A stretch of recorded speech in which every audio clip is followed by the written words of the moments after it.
there's a lot of anti-war sentiment on the campuses. And the students saw that one aspect of the whole war was the use of napalm. Recruiters were coming to campus. I think that the criticism that we infringed upon the liberties of those who wanted to speak to the recruiters is justified.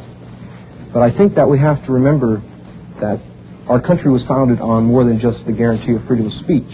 It was also founded on the right to life. And if we believe what Senator Kennedy has been saying, there's over 150,000 Vietnamese killed every year, many of them by napalm. So that the students who sat in, it seems to me, set up a hierarchy of values. And they said that the right to life was more important than the right to free speech. At Berkeley, there is a university policy that employers who discriminate cannot recruit on the campus using university facilities. This is a clear infringement of their right of free speech. And yet the faculty, the administration, the students uniformly support this policy. An equivalent policy might be that employers who burn children, for instance, also can't be allowed to recruit on campus. It seems to me that the free speech issue is exactly the same in the two cases. What about the moral and the psychological napalm the whites are dropping on blacks? Where has been the student movement across the nation to protest this? I think the hypocrisy at the University of Illinois is particularly evident, where they've had a speaker ban here for several years, outlawing the subversive and communist speakers, and now they turn around and say that those people who manufacture Dow have a right to the campus because the university is neutral. Well, I think most students are trying to show you that you're not neutral by bringing one set of values and ideas onto the campus and not allowing another. Napalm, burning and killing little kids in South Vietnam is a hang-up to black people, too. But we got another basic problem here in America. Where is the black or the white revolutions on campuses to stop the moral and the physical napalm that you're dropping on black people? Look at the South Carolina massacre. Look at the one they had in Texas Southern University last year. Nobody demonstrated against that, but we had lives to be shed. We had people that died there. But nobody demonstrated against it. But we get hung up in dropping napalm and stuff across the water. This doesn't involve me at all. You told us, get off the wagon. What did you say? Give me that part. I said, when the black student movement finally started discovering the way and the track to work effectively with its own people, called black power. Who told you to sit in on Dow? Dow? Hold it. Hold it a sec. Who told you to sit in on Dow? You want to hear me? And stop that. You want to hear me answer your question? Did blacks tell you to do this here? When you discovered black power, brother. Did blacks tell you to stop traffic in the streets? Hey, you want to hear me or not? When the black movement discovered black power, Stokely stood up and he said, all right, white boys, it's back to your own people. We'll take care of our own. Why don't you see if you can learn to do something effective in your own people? We didn't know how to do anything effective in our own people, just as you hadn't known how to do anything effective in your own people. You want to black power now.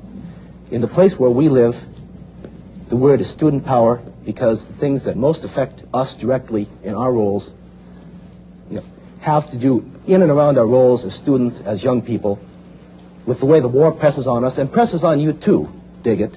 When we strike against Dow on campus, it's a strike for you too.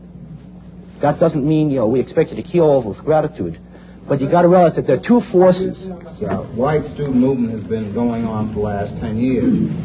But what you forget to say is that after each group of students go through the university phase, 4 to 6 years in school, they go out into white middle-class society, and they don't continue the movement. They accept the job, a middle-class job with Dow, IBM, or any other firm. And then these are the people that perpetuate the system. Tell me here, where's the violence at? Where's the violence that whites are willing to give to the war in South Vietnam to get the black man free? I haven't seen it. On the streets of Oakland, waiting for the cops to club open our heads. I'm talking about Norte Champagne. I'm talking about I don't come Oakland. from here. Are my people free in Oakland? No, your people aren't free in Oakland. The real point is my people aren't free in Oakland either. Yeah, but you got a better set than I got. You talk about white middle class. That's exactly why we aren't free. Johnson, you talk about white middle class America being a jungle. You talk about it from your point of view. Dig it, man. What is the real point of view? None of us know how to. Kids who've grown up in the white movement don't go to work for Dow when they get out of college. They have a lot of trouble figuring out how to move next because nobody knows how to move in adult white middle-class America. That's one of the most important things. That's not solving our problems, though. Don't tell me about We've got to work on our problems, too. No, well, here. You got one problem here, and that's black people. No, black you people got wanna one be problem. free We here. got The two, problem- black and white. No, you're Howard right. Spencer, you've been trying to get in for a minute. You want to get in? No, I just wanted to say it's real good that the issue has been brought in like it is, because you can't really discuss the whole question of Dow without realizing that what is some of the fundamental questions about this society. To question Dow's coming on campus really means that you have to question the war in Vietnam and the impact Dow and napalm is making on that. And then you have to go on to see that this society is founded on the fundamental foundation of racism and exploitation, and black people have been the real victims of that racism. Speaking for black campuses, I don't want to get involved into any question about whether or not a cat has a right to come on campus and recruit black students to come to work for them. They're scared to come in Tougaloo. They sent applications down. They have a very good reason to be scared. For the same reason the director of the selective service system had to be scared. Black people have been being the laborers for this society and being put in slots for this society for too long. Now, as to how white people and white students deal with that on their own campuses is their problem. And my problem is getting black people to understand that our struggle is related to the whole struggle of really tearing down, destroying the system and building it up. Now, if whites want to do that, good, but they can't tell me how to work on black campuses, and I'm really, frankly, not interested in telling them how to do that if they really want to move to destroy it with integrity. But if they just want to intellectualize about it, I don't want to even get involved in that. A call was put up, work in your own communities. And for many of us who got our start working in the black movement, the realization of working in that movement was what white mass America was all about. And a realization that if we wanted to do our part, we had to change fundamental assumptions about mass America. And that means going to the white people, going to the students to create environments in the universities and elsewhere so that they won't, after they leave college, go to work for IBM or for the Dow. You haven't done it, though. You really haven't done that. You've acknowledged the fact that in 1966, in the summer of 66, Stokely Carmichael said, okay, we don't want you. Go into your ghettos and tell those honkies to stop being racist, to stop discriminating.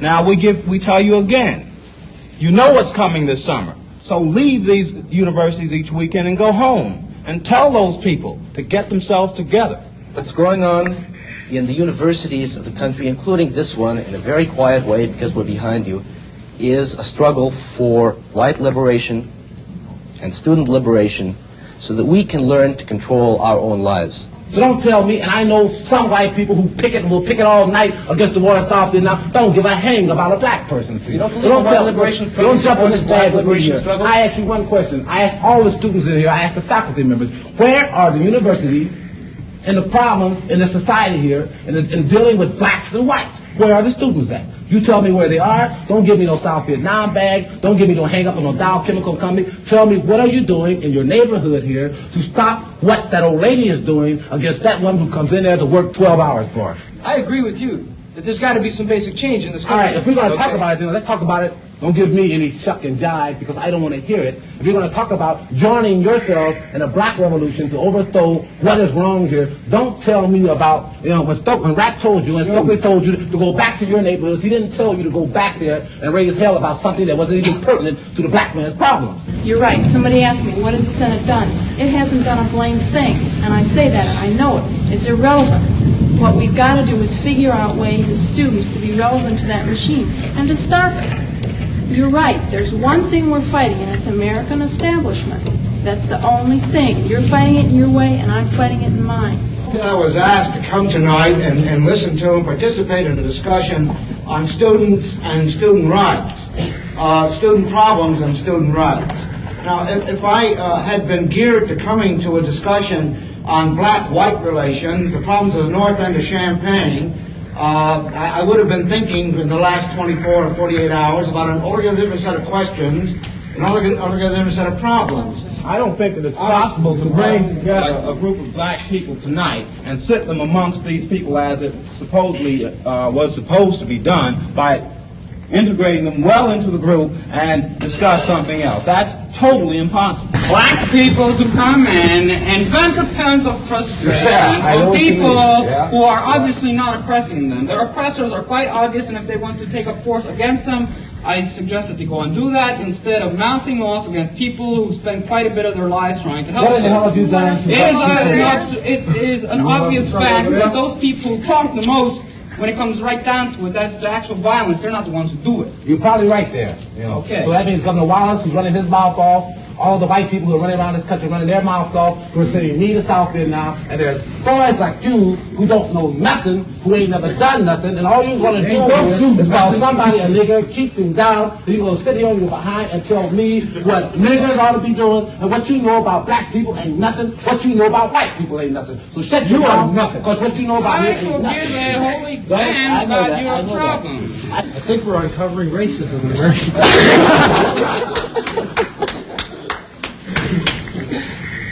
The fact that this discussion hasn't gotten anywhere is a testament to how deep the problem is. Right?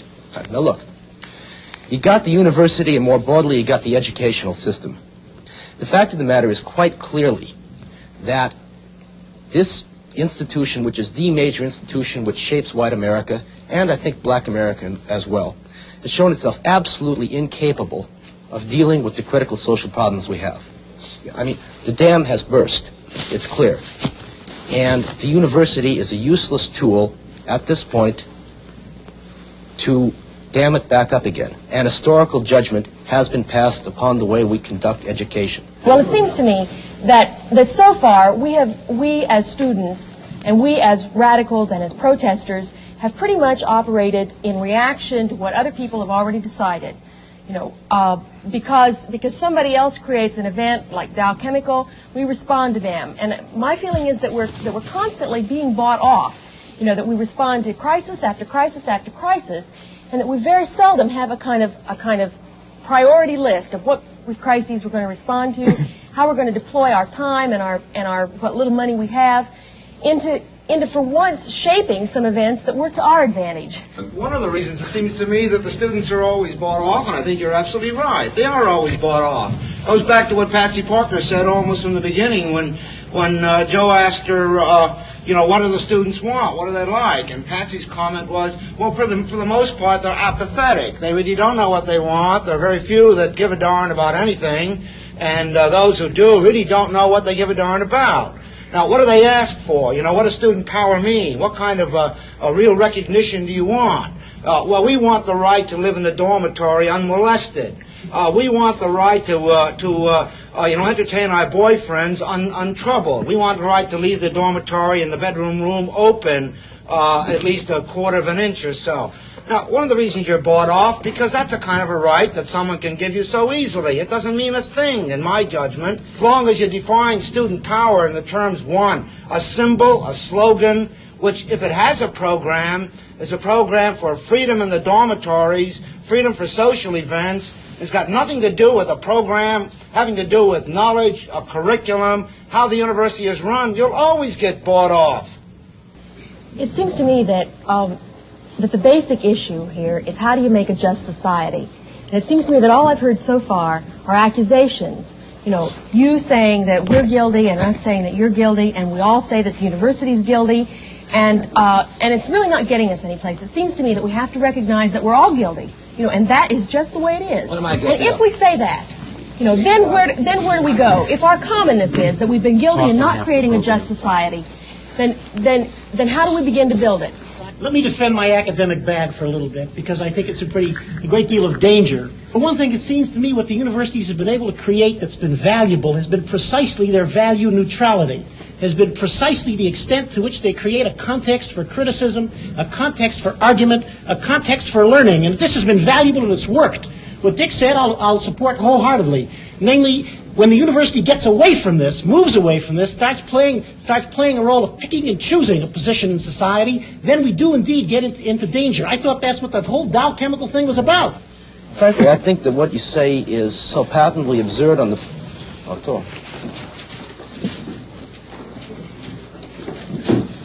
Mr. Johnson? You want to explain why you're doing what you're doing?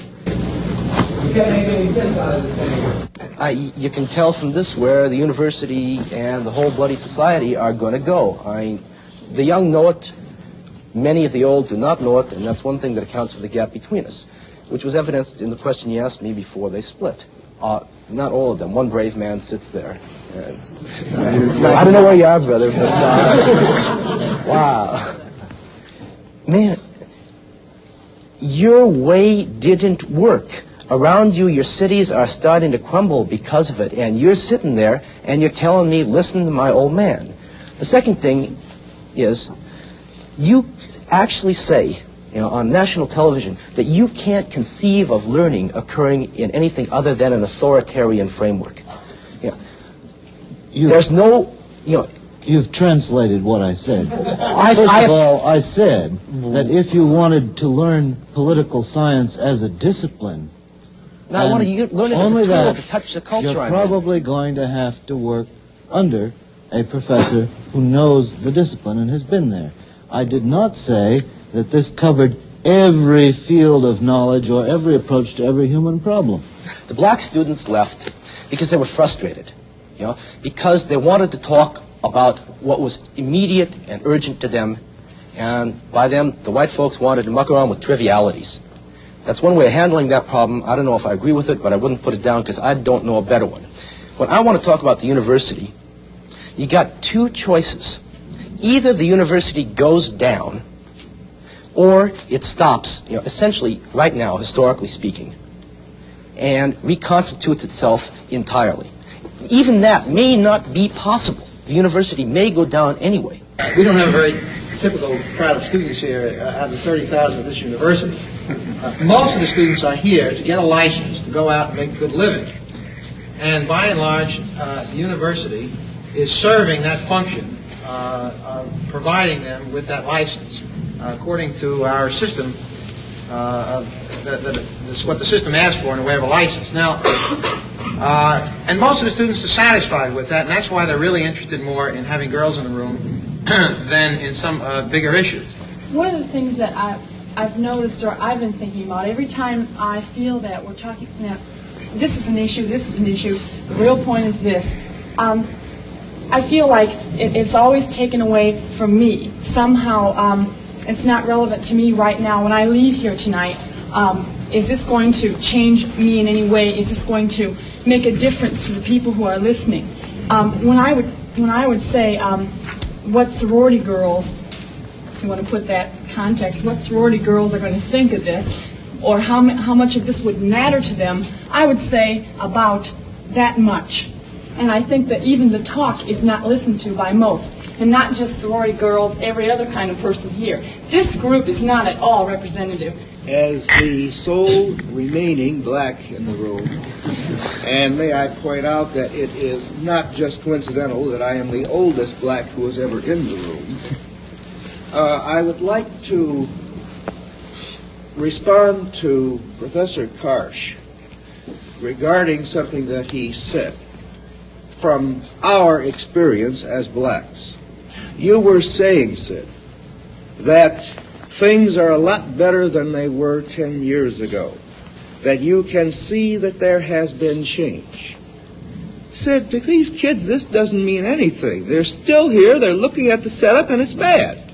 So don't tell them it's improved, it's still bad. Everything that's been attacked in this discussion has generally been the most progressive elements in the society. Now, they've attempted to kick me out of this university 3 times for free speech things, so I know how precedent it is. But the university, and American universities generally, are just about the only remaining citadels of freedom in the United States. The people who've been called on here to defend themselves by Professor Moneypenny and Karsh and Gusfield are precisely the most progressive and intelligent and humanitarian professors at this university, all right? This, to me, brings up the problem of the cowardice of intellectuals. We haven't been attacking things like the Pentagon, like Johnson, and what is really oppressing us, we've been here attacking each other.